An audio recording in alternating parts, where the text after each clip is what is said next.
Assalamualaikum and hello my friends. As you already do know about that, we are doing with English grammar these days. And today we are going to learn about past continuous tense. So come with me and let's see what's past continuous tense.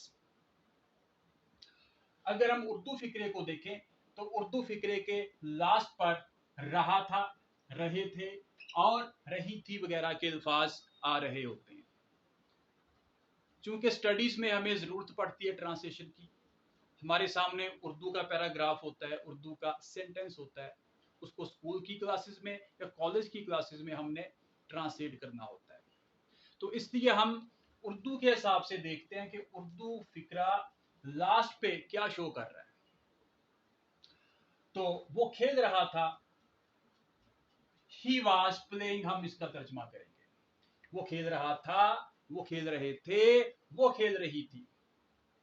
तो ये अल्फाज सबसे पहली बात है कि उर्दू के फिक्रे के लास्ट पर इस्तेमाल होते हैं। जिस भी सेंटेंस के लास्ट पे अगर ये वर्ड होंगे तो वो सेंटेंस क्या होगा?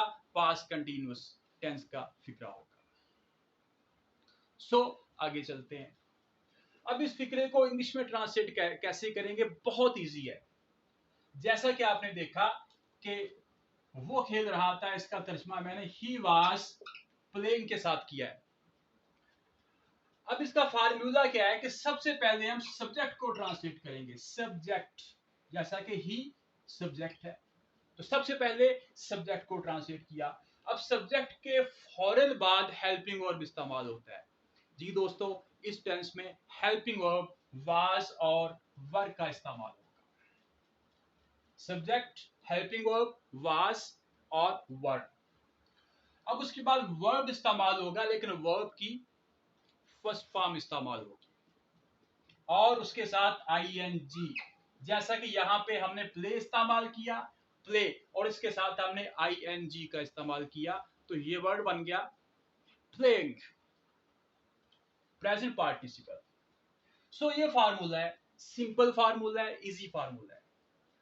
अब इसी फार्मूले के मुताबिक हम हर फिक्रे को ऐसे ही ट्रांसलेट करते जाएंगे। सब्जेक्ट, वाज वर, वर्ब की फर्स्ट फॉर्म और ऑब्जेक्ट अगर हो तो।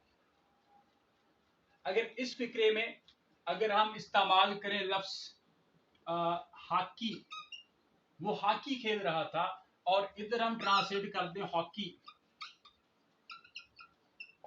तो ये बन जाएगा ही वॉज प्लेइंग हॉकी, और हॉकी यहां पे क्या होगा? ऑब्जेक्ट होगा।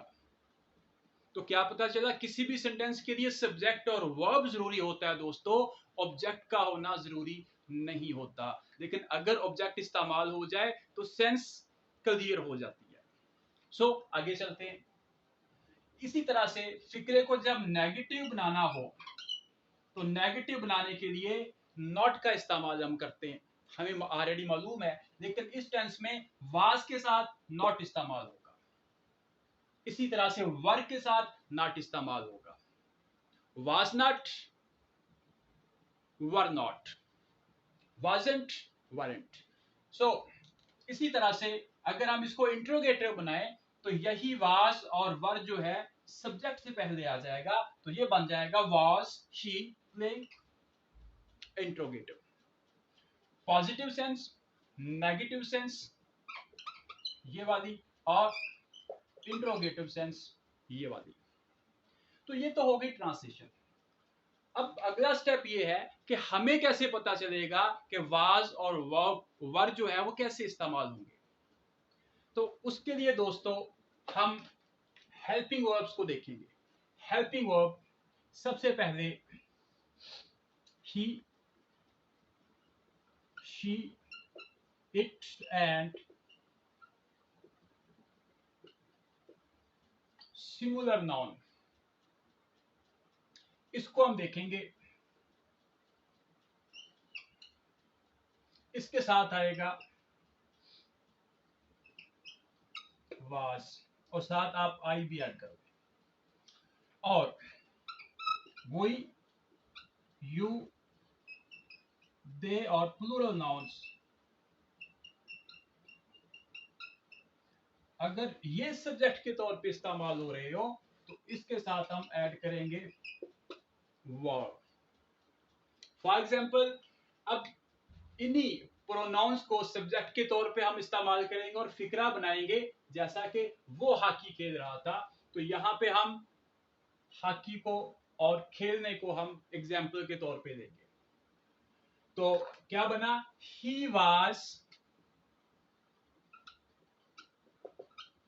Playing, he was playing, she was playing, it was playing. Singular noun, for example, it may be name of some person, something. Ali was playing. Similarly, I, first person singular, I was playing. और दूसरे तौर पर दूसरी तरफ हम देखें कि we were playing, you were playing. अब याद रहे, यू से मुराद अगर सिंगुलर है तो भी वर इस्तेमाल होगा, और अगर प्लूरल नाउन, प्लूरल जो है वो प्रोनाउन के तौर पे इस्तेमाल हो, प्लूरल सेंस दे रहा हो, तो भी हम वर का इस्तेमाल करेंगे। इसी तरह से they were plural, students, players, children, any plural noun, अब इसके साथ हम वर्ड का इस्तेमाल करेंगे।